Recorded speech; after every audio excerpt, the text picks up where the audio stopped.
Well, the coronavirus pandemic has forced almost all workplaces, of course, to change the way they actually work.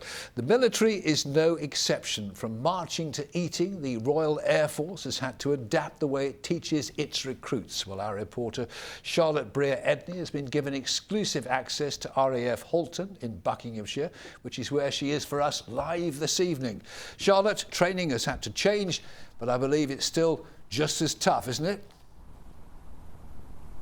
Yeah, that's right, Fred. I tell you what, I'm not sure I'd be up to the early mornings, the exercise regimes and the scrabbling around in the mud with a rifle. But luckily, the men and women who join the RAF are. And we've been given exclusive access to see them from the very first day when they arrive here at RAF Halton through to some of the field training exercises they do. And every single one of those training modules has had to be thought about and modified to make it COVID safe. How did they do it, I hear you ask? Well, let's find out. Temperature checks on arrival. Recruits say goodbye to their loved ones. Ciao. Trips home during the 10-week basic training at RAF Halton cancelled. The size of each new intake has also been halved to allow for social distancing. I personally think that they're integrating better with not being able to go home and things like that. They're spending a lot more time together, they're creating better friendships, and they just seem to be working together really well as teams because they're having to stay here. So it's actually been quite nice to see. But there are many things staying the same. Recruits clutching ironing boards. Because in the British military, even a global pandemic is no excuse for a creased shirt. For the new arrivals, training soon begins. Or should I say, socially distanced training. While lots of workplaces shut down, for the RAF, pausing recruitment wasn't an option.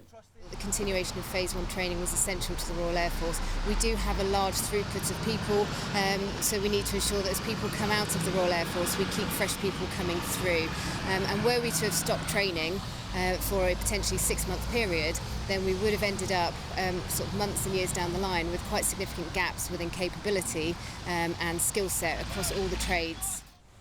The plan worked. The base had no confirmed cases, and the handful of recruits who did show any mild flu-like symptoms were immediately isolated.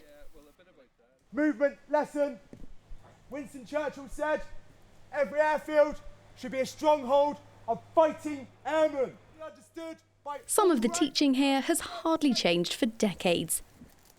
What do we need, troops? Speed! Momentum! Aggression! Move! But every single learning module at RAF Halton had to be reviewed and adapted for COVID. So the main challenge for us has been trying to bring all the training in line with the Public Health England guidance. So for instance, rifle training, we usually deliver that in a practical classroom.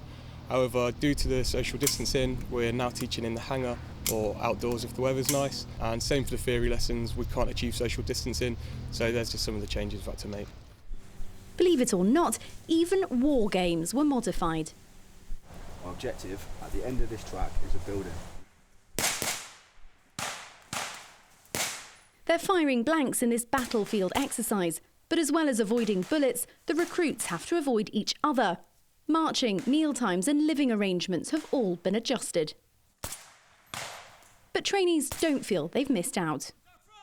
Being here with less people and the fact that we've had to stay here together has really made us depend on each other a lot more and really bond and look after each other. The training that we've had has still been the top notch, so the standards have still been as high as possible, which has been pretty fantastic to be fair. They're going from nothing 6.5 weeks ago to here now. It's been pretty sweet.